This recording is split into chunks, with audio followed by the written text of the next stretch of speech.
আজ আপনাদের শোনাতে চলেছি নারায়ণ গঙ্গোপাধ্যায়ের থ্রিলার টোপ। সকালে একটা পার্সেল এসে পৌঁছেছে। খুলে দেখি একজোড়া জুতো। না, শত্রুপক্ষের কাজ নয়। একজোড়া পুরন ছেঁড়া জুতো পাঠিয়ে আমার সঙ্গে রসিকতার চেষ্টাও করেনি কেউ। চমৎকার ঝকঝকে বাঘের চামড়ার নতুন চটি, দেখলে চোখ জুড়িয়ে যায়। পায়ে দিতে লজ্জাবোধ হয় দস্তুর মতো। ইচ্ছে করে বিছানায় শুয়ে রাখি। কিন্তু জুতো জোড়া পাঠালো কে? কোথাও অর্ডার দিয়েছিলাম বলেও তো মনে পড়ছে না। আর বন্ধুদের সবকটাকেই তো চিনি। বিনামূল্যে এমন একজোড়া জুতো পাঠাবার মতো দরাজ মেজাজ এবং ত্যাগ কারো আছে বলেও জানি না। তাহলে ব্যাপারটা কি? খুব আশ্চর্য হব কিনা ভাবছি। এমন সময় একখানা সবুজ রঙের কার্ড চোখে পড়ল। With best compliments of Rajbahadur এনার চৌধুরী, রামগঙ্গা স্টেট। আর তখনই মনে পড়ল 8 মাস আগেকার এক আরণ্যক ইতিহাস, একটি বিচিত্র শিকার কাহিনী। রাজা বাহাদুরের সঙ্গে আলাপের ইতিহাসটা ঘোলাটে, সূত্রগুলো এলোমেলো। যতদূর মনে হয় আমার এক সহপাঠী তার এস্টেটে চাকরি করত। তারই যোগাযোগে রাজবাহাদুরের এক জন্মস্বরে আমি একটা কাব্য সম্বন্ধনা জ্ঞাপন করেছিলাম। ঈশ্বরগুপ্তের অনুপ্রাস চুরি করে যে প্রস্তুতি রচনা করেছিলাম তার দুটো একটা লাইন এই রকম: ত্রিভুবন প্রভাকর হে প্রভাকর, গুণবান মহিহানে রাজেন্দ্র বর, ভূতলে অতুল কীর্তি রামচন্দ্র সম, অরাতি দমন হে তুমি নিরুপম। কাব্যচর্চার ফলাফল হলো একেবারে নগদ। পড়েছি আকবরের সভাসদ আব্দুল রহিম খান খানাম হিন্দি কবি গঙ্গের 4 লাইন কবিতা শুনে 4 লক্ষ টাকা পুরস্কার দিয়েছিলেন। দেখলাম সে নবাবী মেজাজের ঐতিহ্যটা গুণবান মহিয়ান অরাতি দমন মহারাজ এখনো বজায় রেখেছেন। আমার মতো দিনাতি দিনের ওপরেও রাজদৃষ্টি পড়ল। তিনি আমাকে ডেকে পাঠালেন, প্রায় চা খাওয়াতে লাগলেন। তারপর সামান্য একটা উপলক্ষ করে দামি একটা সোনার হাতঘড়ি উপহার দিয়ে বসলেন এক সময়ে। সেই থেকে রাজা বাহাদুর সম্পর্কে অত্যন্ত কৃতজ্ঞ হয়ে আছি আমি। নিছক কবিতা মেলাবার জন্য যে বিশেষণগুলো ব্যবহার করেছিলাম, এখন সেগুলোকেই মন প্রাণ দিয়ে বিশ্বাস করতে শুরু করেছি। রাজবাহাদুরকে আমি শ্রদ্ধা করি, আর গুণগ্রাহী লোককে শ্রদ্ধা করাই তো স্বাভাবিক। বন্ধুরা বলে মোর সাহেব, কিন্তু আমি জানি ওটা নিছক গায়ের জ্বালা। আমার সৌভাগ্যে ওদের ঈর্ষা, তা আমি পরোয়া করি না। নৌকো বাঁধতে হলে বড় গাছ দেখেই বাঁধা ভালো, অন্তত ছোটোখাটো ঝড় ঝাপটার আঘাতে সম্পূর্ণ নিরাপদ। তাই মাস 8 আগে রাজবাহাদুর যখন শিকারে তার সহযাত্রী হওয়ার জন্য আমাকে নিমন্ত্রণ জানালেন, তখন তা আমি ঠেলতে পারলাম না। কলকাতার সমস্ত কাজ কর্ম ফেলে ঊর্ধ্বশ্বাসে বেরিয়ে পড়া গেল। তাছাড়া গোড়া সৈন্যদের মাঝে মাঝে রাইফেল উঁচিয়ে শকুন মারতে দেখা ছাড়া শিকার সম্বন্ধে কোনো স্পষ্ট ধারণাই নেই আমার। সেদিক থেকেও মনের ভেতরে গভীর এবং নিবিড় একটা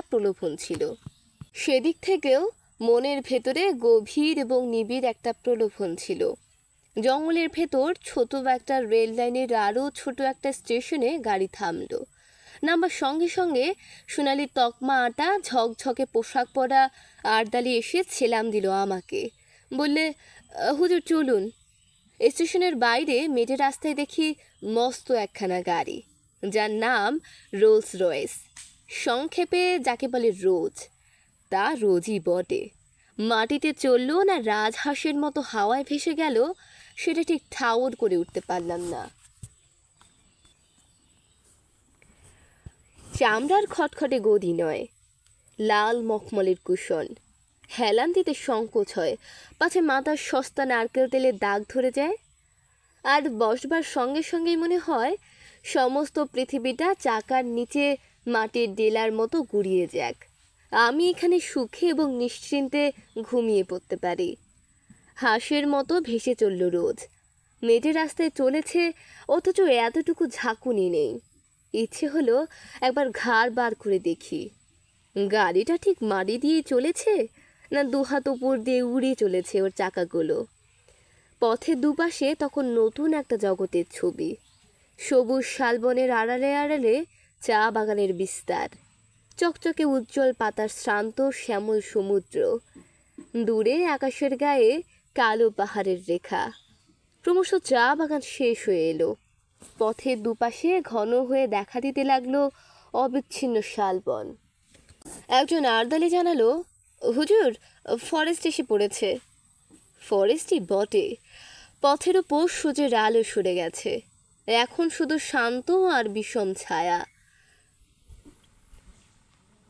শিশির এখনো ভিজিয়ে রেখেছে পথটাকে। রোদের নিঃশব্দ চাকার নিচে মরমর করে সাড়া তুলছে শুকনো শালের পাতা।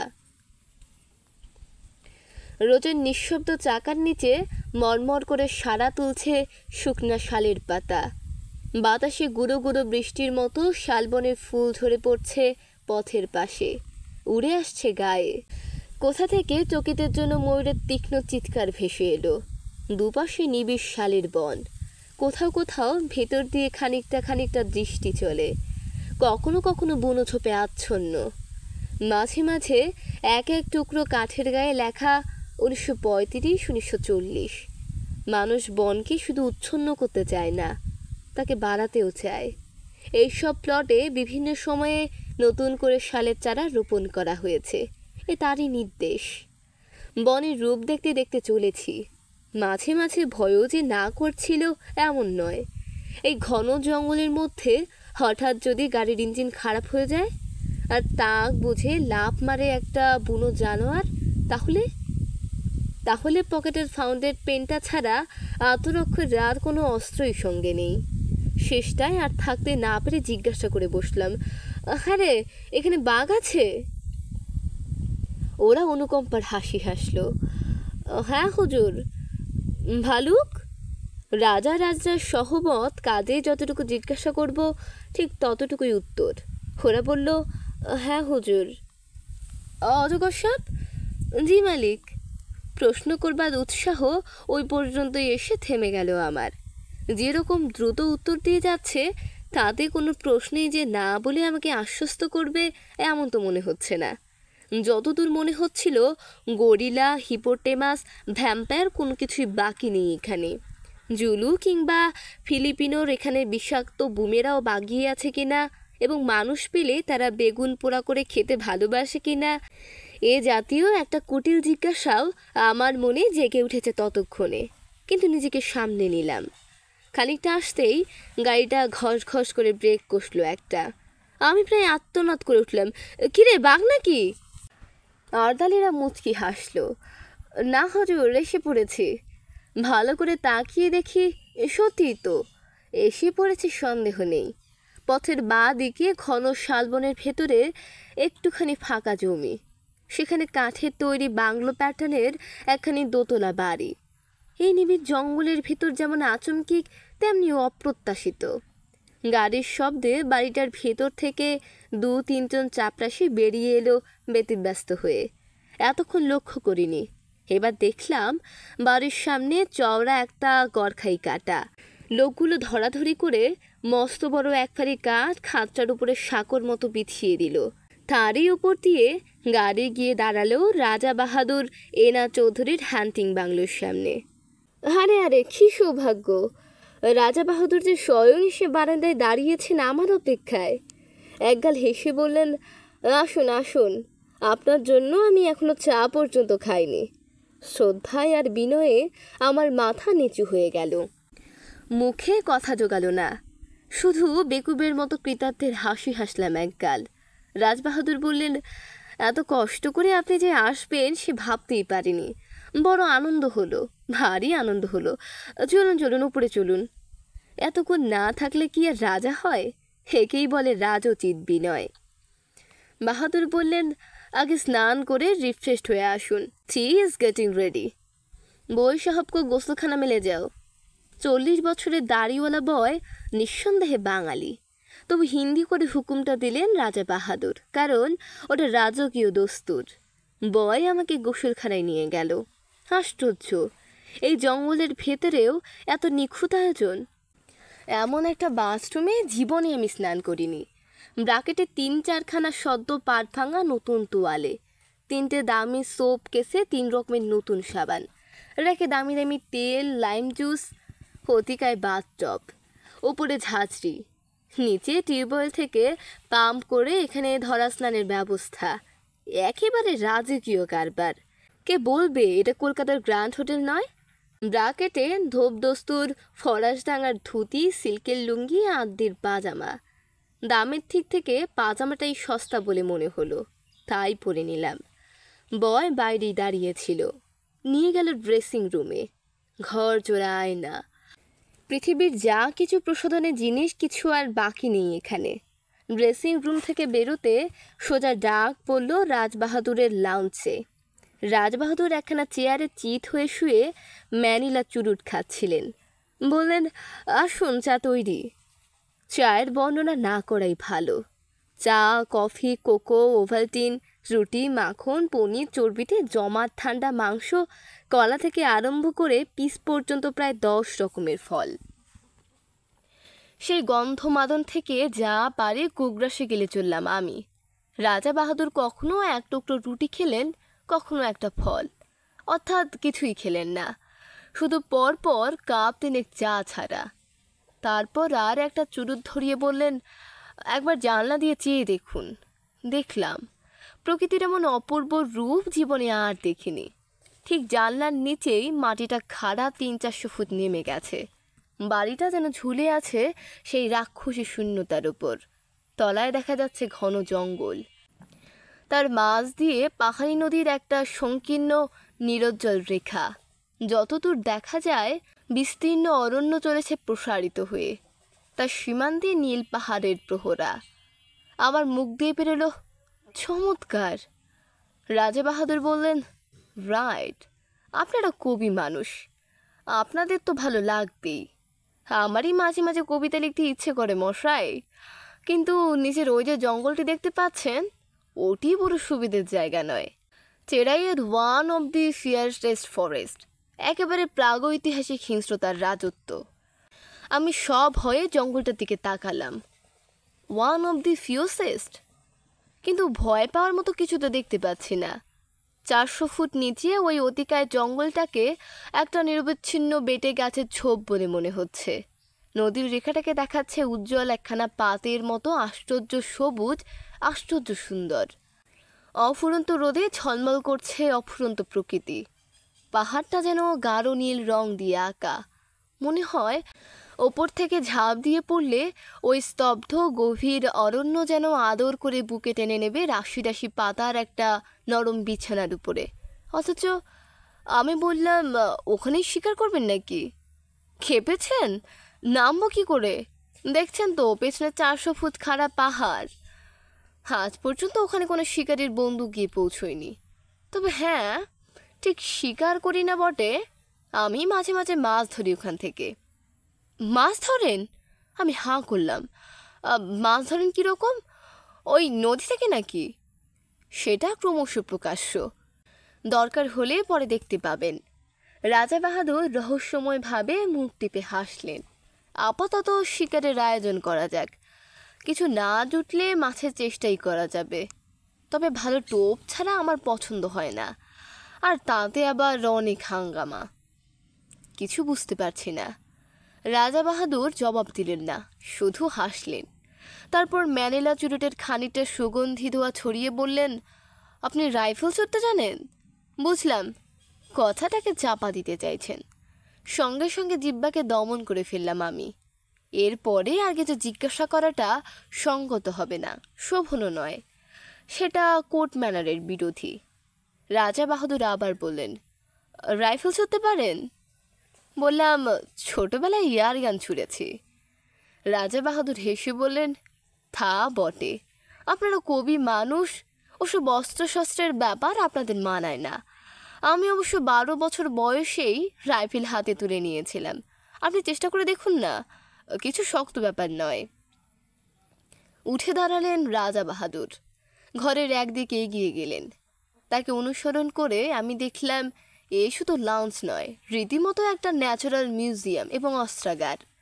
খাওয়ার টেবিলেই নিমগ্ন ছিলাম বলে এতক্ষণ দেখতে পাইনি, নইলে এর আগেই চোখে পড়া উচিত ছিল।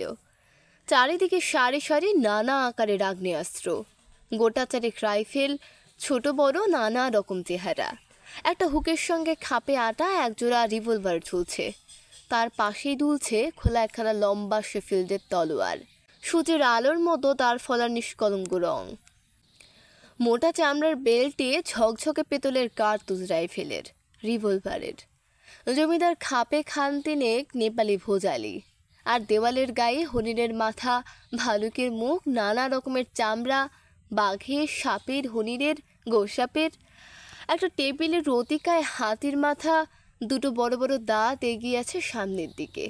বুঝলাম এরা রাজা বাহাদুরের বীর কীর্তির নিদর্শন। ছোট একটা রাইফেল তুলে নিয়ে রাজা বাহাদুর বললেন, এটা লাইট জিনিস, তবে ভালো রিপিটার, অনায়াসে বড় বড় জানোয়ারকে ঘায়েল করতে পারেন। আমার কাছে অবশ্য সবই সমান, লাইট রিপিটার যা, আউটজার কামানো তাই। তবু সৌজন্য রক্ষার জন্য বলতে হলো, বাহ, তবে তো চমৎকার জিনিস। রাজা বাহাদুর রাইফেলটা বাড়িয়ে দিলেন আমার দিকে। তাহলে চেষ্টা করুন, লোড করাই আছে, ছুরুন নয় জানলা দিয়ে। আমি সব হয়ে 3 পা পেছিয়ে গেলাম। জীবনে বেকুবি অনেক করেছি, কিন্তু তার পরিমাণটা বাড়াতে আর প্রস্তুত নই। যুদ্ধ ফেরত এক বন্ধুর মুখে তার রাইফেল ছোড়ার প্রথম অভিজ্ঞতা শুনেছিলাম। পড়ে গিয়ে পা ভেঙে নাকি তাকে 1 মাস বিছানায় শুয়ে থাকতে হয়েছিল।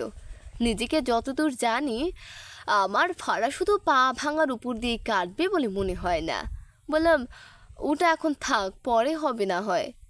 রাজা বাহাদুর মৃদু কৌতুকের হাসি হাসলেন, বললেন, এখন ভয় পাচ্ছেন? কিন্তু একবার ধরতে শিখলে আর ছাড়তে চাইবেন না। হাতে থাকলে বুঝবেন কত বড় শক্তিমান আপনি। You can easily face all the rascals অবাব। হঠাৎ তার চোখ ঝকঝক করে উঠল, মৃদু হাসিটা মিলিয়ে গিয়ে শক্ত হয়ে উঠল মুখের পেশিগুলো। And rival. মুহূর্তে বুকের রক্ত হিম হয়ে গেল আমার। রাজা বাহাদুরের 2 চোখে বন্য হিংস্র। রাইফেলটা এমন শক্ত মুঠিতে বাগিয়ে ধরেছেন যেন সামনে কাউকে গুলি করবার জন্য তৈরি হচ্ছেন তিনি। উত্তেজনার ছোকে আমাকে যদি লক্ষ্য ভেদ করে বসেন তাহলে? আতঙ্কে দেয়ালে ঠেস দিয়ে দাঁড়িয়ে গেলাম আমি। কিন্তু ততক্ষণে মেঘ কেটে গেছে। রাজা রাজরার মেজাজ। রাজা বাহাদুর হাসলেন, ওয়েল, পরে আপনাকে তালিম দেওয়া যাবে, সবই তো রয়েছে। যেটা খুশি আপনি ট্রাই করতে পারেন। চলুন এখন বারান্দায় গিয়ে বসা যাক। Let's have some energy. প্রাতরাশে প্রায় বৃদ্ধ প্রবত্ত উদর স্রাদ করা হয়েছে, আর কি হলে এনার্জি সঞ্চিত হবে বোঝা শক্ত। কিন্তু কথাটা বলেই রাজা বাহাদুর বাইরের বারান্দার দিকে পা বাড়িয়েছেন, সুতরাং আমাকে পিছু নিতে হলো। বাইরের বারান্দায় বেতের চেয়ার, বেতের টেবিল। এখানে ঢোকবার পরে এত বিচিত্র রকমের আসনে বসেছি যে আমি প্রায় নার্ভাস হয়ে উঠছি। তবু যেন বেতের চেয়ারে বসতে পেরে খানিকটা সহজ অন্তরঙ্গতা অনুভব করা গেল। এটা অন্তত চেনা জিনিস। আর বসবার সঙ্গে সঙ্গে বোঝা গেল এনার্জি কথাটার আসল তাৎপর্য কী। দেয়ারা তৈরি ছিল। ট্রেতে করে একটি ফেনিল গ্লাস সামনে এনে রাখলো। অ্যালকোহলের উগ্র গন্ধ ছড়িয়ে গেল বাতাসে। রাজা বাহাদুর স্ফীত হাস্যে বললেন, চলবে? সবিনয়ে জানালাম, না। তবে বিয়ার আনবে? একেবারে মেয়েদের ড্রিঙ্ক, নেশা হবে না। না থাক, অভ্যেস নেই কোনো দিন। গুড কন্ডাক্টের প্রাইজ পাওয়া ছেলে। রাজা বাহাদুরের সুরে অনুকম্পার আভাস। আমি কিন্তু 14 বছর বয়সী প্রথম ড্রিঙ্ক ধরি। রাজা রাজরার ব্যাপার সবই অলৌকিক। জন্মাবার সঙ্গে সঙ্গেই কেউটের বাচ্চা, সুতরাং মন্তব্য অনাবশ্যক। ট্রে বারবার যাতায়াত করতে লাগলো। রাজা বাহাদুরের প্রখর উজ্জ্বল চোখ দুটো ঘোলাটে হয়ে এলো ক্রমশ। ফর্সা গাল গোলাপি রং ধরল। হঠাৎ অসুস্থ দৃষ্টিতে তিনি আমার দিকে তাকালেন। আচ্ছা, বলতে পারেন আপনি রাজা নন কেন? এরকম একটা প্রশ্ন করলে বোকার মতো দাঁত বের করে থাকা ছাড়া আর গত্যন্তর নেই। আমিও তাই করলাম। বলতে পারলেন না? না। আপনি মানুষ মারতে পারেন? এ আবার কীরকম কথা? আমার আতঙ্ক জাগলো। না। তাহলে বলতে পারবেন না? You are absolutely hopeless. উঠে দাঁড়িয়ে ঘরের দিকে পা বাড়ালেন রাজা বাহাদুর। বলে গেলেন, আই পিটি ইউ। বুঝলাম, নেশাটা বেশ চলেছে। আমি আর কথা বাড়ালাম না, চুপ করে বসে রইলাম সেখানেই। খানিক পরেই ঘরের ভেতরে নাক ডাকার শব্দ। তাকিয়ে দেখি তার লাউঞ্জের সেই চেয়ারটার হাঁ করে ঘুমোচ্ছেন রাজা বাহাদুর। মুখের কাছে কতগুলো মাছি উঠছে ভন ভন করে। সেদিন রাত্রে শিকারের প্রথম অভিজ্ঞতা। জঙ্গলের ভেতর বসে আছি মোটরে। দুটি তীব্র হেডলাইটের আলো পড়েছে সামনের সংকীর্ণ পথে আর দুধারের শালবনে। ওই আলোক রেখার বাইরে অবশিষ্ট জঙ্গলটায় যেন প্রেতপুরীর জমাট অন্ধকার। রাত্রির তমসার আদিম হিংসা সজাগ হয়ে উঠেছে চারিদিকে। অনুভব করছি সমস্ত স্নায়ু দিয়ে। এখানে হাতির পাল ঘুরছে দূরের কোনো পাহাড়ের পাথর গুড়িয়ে গুড়িয়ে। ঝোপের ভেতর অজগর প্রতীক্ষা করে আছে অসতর্ক শিকারের আশায়। আসন্ন বিপদের সম্ভাবনায় উৎকর্ণ হয়ে আছে হরিণের দল, আর কোনো একটা খাদের ভেতর জল জল করছে ক্ষুধার্ত বাঘের চোখ। কালো রাত্রিতে জেগে রয়েছে কালো অরণ্যের প্রাথমিক জীবন। রোমাঞ্চিত ভীত প্রতীক্ষায় চুপ করে বসে আছি মোটরের মধ্যে, কিন্তু হিংসার রাজত্ব শালবন ডুবে আছে একটা আশ্চর্য স্তব্ধতায়। শুধু কানের কাছে অবিশ্রান্ত মশার গুঞ্জন ছাড়া আর কোনো শব্দ নেই। মাঝে মাঝে অল্প অল্প বাতাস দিচ্ছে, শালের পাতায় উঠছে এক একটা মৃদু মর্মর, আর কখনো কখনো ডাকছে বন মুরগি। ঘুমের মধ্যে পাকা ঝাপটাচ্ছে ময়ূর। মনে হচ্ছে এই গভীর ভয়ঙ্কর অরণ্যের ভয়ঙ্কর প্রাণীগুলো যেন নিঃশ্বাস বন্ধ করে একটা নিশ্চিন্ত কোনো মুহূর্তের প্রতীক্ষা করে আছে। আমরাও প্রতীক্ষা করে আছি। মোটরের মধ্যে নিঃসার হয়ে বসে আছি আমরা। একটি কথাও বলবার উপায় নেই। রাইফেলের একটা ঝকঝকে নল ইঞ্জিনের পাশে বাড়িয়ে দিয়ে শিকারি বাঘের মতোই তাকিয়ে আছেন রাজা বাহাদুর। চোখ দুটো উদগ্র প্রখর হয়ে আছে হেডলাইটের তীব্র আলোক রেখাটার দিকে। একটা জানোয়ার ওই রেখাটা পেরোবার দুঃসাহস করলেই রাইফেল গর্জন করে উঠবে। কিন্তু জঙ্গলে সেই আশ্চর্য স্তব্ধতা। অরণ্য যেন আজ রাত্রে বিশ্রাম করছে। একটি রাত্রের জন্য ক্লান্ত হয়ে জানোয়ারগুলো ঘুমিয়ে পড়েছে খাদের ভেতরে ঝোপের আড়ালে। কেটে চলেছে মন্থর সময়। রাজা বাহাদুরের হাতের রেডিয়াম ডায়াল ঘড়িটা একটা সবুজ চোখের মতো জ্বলছে। রাত 1:30 পেরিয়ে গেছে। ক্রমশ উসখুস করছেন উৎকণ্ঠ রাজা বাহাদুর। না, হোপলেস, আজ আর পাওয়া যাবে না। বহুদূর থেকে একটা তীক্ষ্ণ গম্ভীর শব্দ, হাতির ডাক, ময়ূরের পাখা ঝাপটানি চলছে মাঝে মাঝে। এক ফাঁকে একটা পেঁচা চেঁচিয়ে উঠল। রাত্রি ঘোষণা করে গেল শিয়ালের দল। কিন্তু কোথায় বাঘ, কোথায় বা ভালুক? অন্ধকার বনের মধ্যে দ্রুত কতকগুলো ছুটন্ত খুরির আওয়াজ। পালিয়ে গেল হরিণের পাল, কিন্তু কোনো ছায়া পড়ছে না আলোকবৃত্তের ভেতরে। মশার কামড় যেন অসহ্য হয়ে উঠছে। বৃথাই গেল রাতটা। রাজা বাহাদুরের কণ্ঠস্বরে পৃথিবীর সমস্ত বিরক্তি ভেঙে পড়ল। ডেভিল লাক। সিটের পাশ থেকে একটা ফ্লাক্স তুলে নিয়ে ঢকঢক করে ঢাললেন গলাতে। ছড়িয়ে পড়ল হুইস্কির উগ্র উত্তপ্ত গন্ধ। Thanks heavens. রাজা বাহাদুর হঠাৎ নড়ে বসলেন চকিত হয়ে। নক্ষত্র বেগে হাতটা চলে গেল রাইফেলের ট্রিগারে। শিকার এসে পড়েছে। আমিও দেখলাম বহুদূরে আলোর রেখাটার ভেতর কি একটা জানোয়ার দাঁড়িয়ে পড়েছে স্থির হয়ে। এমন একটা জোরালো আলো চোখে পড়াতে কেমন দিশেহারা হয়ে গেছে, তাকিয়ে আছে এই দিকেই। দুটো প্রদীপের আলোর মতো ঝিকমিক করছে তার চোখ। ড্রাইভার বললে, হায় না। ড্যাম। রাইফেল থেকে হাত সরিয়ে নিলেন রাজা বাহাদুর, কিন্তু পর মুহূর্তেই চাপা উত্তেজিত গলায় বললেন, থাক, আজ ছুঁচোই মারব। দুম করে রাইফেল গর্জন করে উঠল। কানে তালা ধরে গেল আমার। বারুদের গন্ধে বিস্বাদ হয়ে উঠল নাসার অন্ধ। অব্যর্থ লক্ষ্য রাজা বাহাদুরের। পড়েছে জানোয়ারটা। ড্রাইভার বললে, তুলে আনবো হুজুর? বিকৃত মুখে রাজা বাহাদুর বললেন, কি হবে, গাড়ি ঘোরাও। রেডিয়াম ডায়ালের সবুজ আলোয় রাত 3টে। গাড়ি ফিরে চলল হ্যান্টিং বাংলোর দিকে। একটা ম্যানিলা চুরুট ধরিয়েই রাজা বাহাদুর আবার বললেন, ড্যাম। কিন্তু কি আশ্চর্য, জঙ্গল যেন রসিকতা শুরু করেছে আমাদের সঙ্গে। দিনের বেলা অনেক চেষ্টা করেও দুটো একটা বন মুরগি ছাড়া আর কিছু পাওয়া গেল না। এমনকি একটা হরিণ পর্যন্ত নয়। নাইট শুটিংয়েও সেই অবস্থা।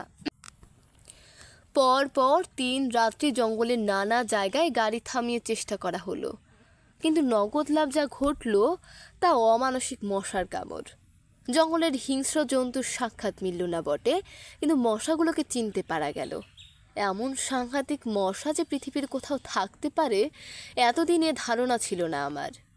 তবে মশার কামড়ের ক্ষতিপূরণ চলতে লাগলো গন্ধমাদক উজাড় করে।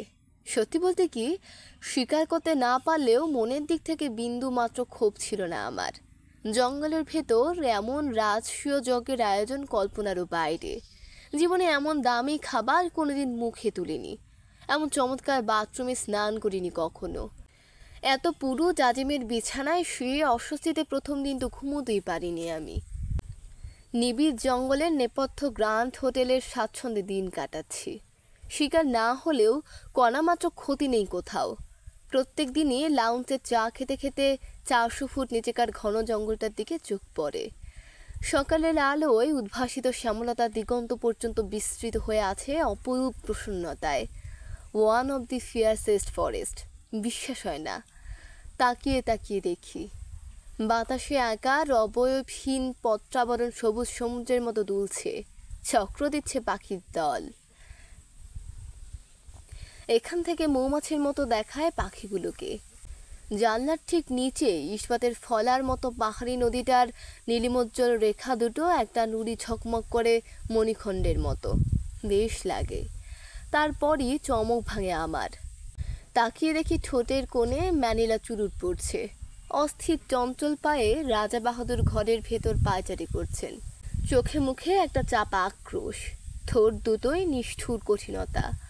কখনো ভোজালি তুলে নিয়ে নিজের হাতে উপরের ফলাটা রেখে পরীক্ষা করেন সেটার ধার, আবার কখনো বা জানলার সামনে খানিকক্ষণ স্থির দৃষ্টিতে তাকিয়ে থাকেন নিচের জঙ্গলটার দিকে। আজ 3 দিন থেকে উল্লেখযোগ্য একটা কিছু স্বীকার করতে পারেননি। ক্ষোভে তার দাঁতগুলো কড়মড় করতে থাকে। তারপরে বেরিয়ে যান এনার্জি সংগ্রহের চেষ্টায়। বাইরের বারান্দায় গিয়ে হাঁক দেন, পেগ। কিন্তু পরের পয়সায় রাজভোগ খেয়ে এবং রাজোচিত বিলাস করে বেশি দিন কাটানো আর সম্ভব নয় আমার পক্ষে।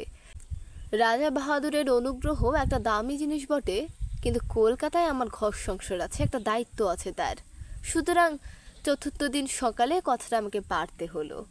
বললাম, এবার আমাকে বিদায় দিন তাহলে। রাজা বাহাদুরের সবে 4র্থ পেগে চুমুক দিয়েছেন তখন। তেমনি অসুস্থ আর রক্তাক্ত চোখে আমার দিকে তাকালেন। বললেন, আপনি যেতে চান? হ্যাঁ, কাজকর্ম রয়েছে, কিন্তু আমার শিকার আপনাকে দেখাতে পারলাম না। সেই না হয় আর একবার হবে। চাপা ঠোঁটের ভেতরেই একটা গম্ভীর আওয়াজ করলেন রাজা বাহাদুর। আপনি ভাবছেন আমার ওই রাইফেলগুলো দেয়ালে ওই সব শিকারের নমুনা, ওগুলো সব ফার্স? আমি সন্ত্রস্ত হয়ে বললাম, না না, তা কেন ভাবতে যাব? শিকার তো খানিকটা অদৃষ্টের ব্যাপার। অদৃষ্টিকেও বদলানো চলে। রাজা বাহাদুর উঠে পড়লেন। আমার সঙ্গে আসুন। দুজনে বেরিয়ে এলাম। রাজা বাহাদুর আমাকে নিয়ে এলেন হান্টিং বাংলোর পেছন দিকটাতে, ঠিক সেখানে যার 400 ফুট নিচে চেরাইয়ের অন্যতম হিংস্র অরণ্য বিস্তীর্ণ হয়ে আছে। এখানে আসতে আর একটা নতুন জিনিস চোখে পড়ল। দেখি কাঠের একটা রেলিং দেয়া, সাঁকোর মতো জিনিস সেই সীমাহীন শূন্যতার উপরে প্রায় 15-16 হাত প্রসারিত হয়ে আছে। তার পাশে দুটো বড় বড় কাঠের চাকা, তাদের সঙ্গে হুক লাগানো 2 জোড়া মোটা কাঠে জড়ানো। ব্যাপারটা কি ঠিক বুঝতে পারলাম না। আসুন। রাজা বাহাদুর সেই ঝুলন্ত সাঁকোটার উপর গিয়ে দাঁড়ালেন।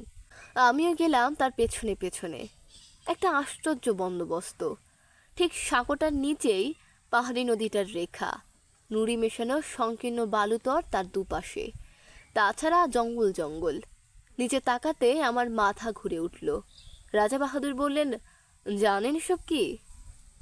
না, আমার মাছ ধরার বন্দোবস্ত। এর কাজ খুব গোপনে, নানা হাঙ্গামা আছে, কিন্তু অব্যর্থ। ঠিক বুঝতে পারছি না। আজ রাত্রেই বুঝতে পারবেন। শিকার দেখাতে আপনাকে ডেকে এনেছি। নতুন একটা শিকার দেখাবো, কিন্তু কোনোদিন এর কথা কারো কাছে প্রকাশ করতে পারবেন না। কিছু না বুঝেই মাথা নাড়লাম। না, তাহলে আজ রাতটা অবধি থাকুন, কাল সকালেই আপনার গাড়ির ব্যবস্থা করব। রাজা বাহাদুর আবার হান্টিং বাংলোর সম্মুখের দিকে এগোলেন। কাল সকালের পরে এমনিতেই আপনার আর এখানে থাকা চলবে না।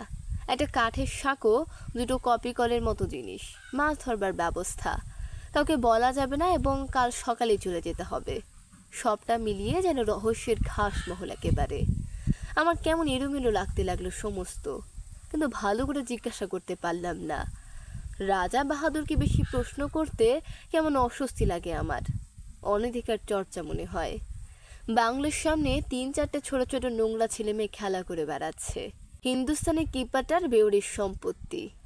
কিপারটাকে রাজা বাহাদুর শহরে পাঠিয়েছেন কিছু দরকারি জিনিসপত্র কিনে কাল সে ফিরবে। ভারী বিশ্বাসী আর অনুগত লোক। মাতৃহীন ছেলে মেয়েগুলো সারাদিন হুটোপুটি করে ডাকবাংলোর সামনে। রাজা বাহাদুর বেশ অনুগ্রহের চোখে দেখেন ওদের। দোতলার জানলা থেকে পয়সা, রুটি কিংবা বিস্কুট ছুড়ে দেন। নিচে ওরা সেগুলো নিয়ে কুকুরের মতো লোফালুফি করে। রাজা বাহাদুর তাকিয়ে তাকিয়ে দেখেন সকৌতকে। রাজাও ছেলে মেয়েগুলো হুল্লোড় করে তার চারপাশে এসে ঘিরে দাঁড়ালো। বলল, হুজুর সালাম। রাজা বাহাদুর পকেটে হাত দিয়ে কতগুলো পয়সা ছড়িয়ে দিলেন ওদের ভিতর। হরির লুটের মতো কাড়াকাড়ি পড়ে গেল। বেশ ছেলে মেয়েগুলি, 2 থেকে 8 পর্যন্ত বয়স। আমার ভারী ভালো লাগে ওদের। আরণ্যক জগতের শাল শিশুদের মতো সতেজ আর জীবন্ত। প্রকৃতির ভেতর থেকে প্রাণ আহরণ করে বড় হয়ে উঠেছে। সন্ধ্যা ডিনার টেবিলে বসে আমি বললাম, আজ রাত্রে মাছ ধরবার কথা আছে আপনার। চোখের কোণা দিয়ে আমার দিকে তাকালেন রাজা বাহাদুর। লক্ষ্য করেছি আজ সমস্ত দিন বড় বেশি মদ খাচ্ছেন আর ক্রমাগত চুটুর টেনে চলেছেন। ভালো করে আমার সঙ্গে কথা পর্যন্ত বলেননি। ভেতরে ভেতরে কিছু একটা ঘটে চলেছে তার। রাজা বাহাদুর সংক্ষেপে বললেন, আমি সসংকোচে জিজ্ঞাসা করলাম, কখন হবে? এক মুখ ম্যানিলা চুরুটের ধোয়া ছড়িয়ে তিনি জবাব দিলেন, সময় হলে ডেকে পাঠাবো। এখন আপনি গিয়ে শুয়ে পড়ুন। সৎছন্দে কয়েক ঘন্টা ঘুমিয়ে নিতে পারেন। শেষ কথাটা আদেশের মতো শোনালো। বুঝলাম আজ বেশিক্ষণ আমি তার সঙ্গে কথা বলিয়ে তিনি চান না। তাড়াতাড়ি শুয়ে পড়তে বলাটা অতিথিপরায়ণ গৃহস্থের অনুনয় নয়, রাজার নির্দেশ, এবং সে নির্দেশ পালন করতে বিলম্ব না করাই ভালো। কিন্তু অতি নরম জাজিমের বিছানায় শুয়েও ঘুম আসছে না। মাথার ভেতরে আবর্তিত হচ্ছে অসংলগ্ন চিন্তা। মাছ ধরা, কাঠের সাঁকো, কপিকল অত্যন্ত গোপনীয়, অতল রহস্য। তারপর এপাশ ওপাশ করতে করতে কখন যে চৈতন্যে আচ্ছন্ন হয়ে এলো তা আমি নিজেই টের পাইনি। মুখের ওপর ঝাঝালো একটা টর্চের আলো পড়তে আমি ধর্মর করে উঠে পড়লাম। রাত তখন কটা ঠিক জানি না। আরণ্যক পরিবেশ নির্জনতায় অভিভূত। বাইরে শুধু তীব্র কণ্ঠ, ঝিঝির ডাক। আমার গায়ে বরফের মতো ঠান্ডা একটা হাত পড়েছে কার। সে হাতের স্পর্শে পা থেকে মাথা পর্যন্ত শিউরে গেল আমার। সময় হয়েছে, চলুন। আমি কি বলতে যাচ্ছিলাম, ঠোঁটে আঙুল দিলেন রাজা বাহাদুর। কোনো কথা নয়, আসুন। এই গভীর রাত্রে এমনি নিঃশব্দ আহ্বান, সবটা মিলিয়ে একটা রোমাঞ্চকর উপন্যাসের পটভূমি তৈরি হয়েছে যেন। কেমন একটা অস্বস্তি, একটা অনিশ্চিত ভয়ে কাজ ছমছম করতে লাগলো আমার। মন্ত্রমুগ্ধের মতো রাজা বাহাদুরের পেছন পেছন বেরিয়ে এলাম। হ্যান্টিং বাংলোটা অন্ধকার। একটা মৃত্যুর শীতলতা ঢেকে রেখেছে তাকে। একটানা ঝিঝির ডাক, চারিদিকে অরণ্য কান্নার শব্দের মতো পত্র মর্মর। গভীর রাত্রিতে জঙ্গলের মধ্যে মোটর থামিয়ে বসে থাকতে আমার ভয় করছিল, আজও ভয় করছে। কিন্তু এ ভয়ের চেহারা আলাদা। এর মধ্যে আর একটা কি যেন মিশে আছে, ঠিক বুঝতে পারছি না। অথচ পাও সরতে চাইছে না আমার। মুখের উপরে একটা টর্চের আলো। রাজা বাহাদুরের হাতের স্পর্শটা বরফের মতো ঠান্ডা। ঠোঁটে আঙুল দিয়ে নীরবতা সেই দুর্বোধ্য কুটিল সংকেত। টর্চের আলোয় পথ দেখিয়ে রাজা বাহাদুর আমাকে সেই ঝুলন্ত সাঁকোটার কাছে নিয়ে এলেন। দেখি তার উপরে শিকারের আয়োজন। 2খানা চেয়ার পাতা, 2টো তৈরি রাইফেল, 2জন বেয়ারা একটা কপি কলে চাকা ঘুরিয়ে কি একটা জিনিস নামিয়ে দিচ্ছে নিচের দিকে। এক মুহূর্তের জন্য রাজা বাহাদুর তার নয় বলে হ্যান্টিং টর্চটা নিচের দিকে ফ্ল্যাশ করলেন। প্রায় 250 ফুট নিচে সাদা পুটলির মতো কি একটা জিনিস কপি কলের দড়ির সঙ্গে নেমে যাচ্ছে দ্রুত বেগে। আমি বললাম, ওটা কি রাজা বাহাদুর? মাছের টোপ, কিন্তু এখনও কিছু বুঝতে পারছি না। একটু পরে বুঝবেন, এখন চুপ করুন। এবারে স্পষ্ট ধমক দিলেন আমাকে। মুখ দিয়ে ভক ভক করে হুইস্কির তীব্র গন্ধ বেরুচ্ছে। রাজা বাহাদুর প্রকৃতিস্থ নেই, আর কিছুই বুঝতে পারছি না আমি। আমার মাথার ভেতরে সব যেন গণ্ডগোল হয়ে গেছে। একটা দুর্বোধ্য নাটকে নির্বাক দ্রষ্টার মতো রাজা বাহাদুরের পাশের চেয়ারটাতে আসন নিলাম আমি। ওদিকে ঘন কালো বনান্তের উপরে ভাঙা চাঁদ দেখা দিল। তার খানিকটা ম্লান আলো এসে পড়ল 400 ফুট নিচে নদীর জলে, তার ছড়ানো মণিখণ্ডের মতো নুড়িগুলোর উপরে। আবছাভাবে যেন দেখতে পাচ্ছি কপিকলের দড়ির সঙ্গে বাঁধা সাদা পুটলিটা অল্প অল্প নড়ছে বালির ওপরে। এক হাতে রাজা বাহাদুর রাইফেলটা বাগিয়ে ধরে আছেন, আর এক হাতে মাঝে মাঝে আলো ফেলছেন নিচের পুটলিটায়। চকিত আলোয় যেটুকু মনে হচ্ছে পুটলিটা যেন জীবন্ত, অথচ কী জিনিস কিছু বুঝতে পারছি না। এ নাকি মাছের টোপ, কিন্তু এ কি মাছ, এ কিসের টোপ? আবার সে স্তব্ধতার প্রতীক্ষা।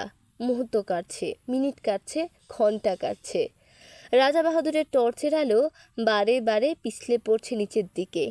দিগন্ত প্রসার হিংস্র অরণ্য ভাঙা ভাঙা জ্যোৎস্নায় দেখাচ্ছে তরঙ্গিত একটা সমুদ্রের মতো। নিচে নদীটা ঝকঝক করছে যেন একখানা খাপ খোলা তলোয়ার। অবাক বিস্ময়ে আমি বসে আছি। মিনিট কাটছে, ঘন্টা কাটছে, টোপ ফেলে মাছ ধরছেন রাজা বাহাদুর, অথচ সব ধোয়াটে লাগছে আমার। কান পেতে শুনছি ঝিঝির ডাক, দূরে থতির গর্জন, শালপাতার মর্মর। এ প্রতীক্ষার তত্ত্ব আমার কাছে দুর্বোধ্য।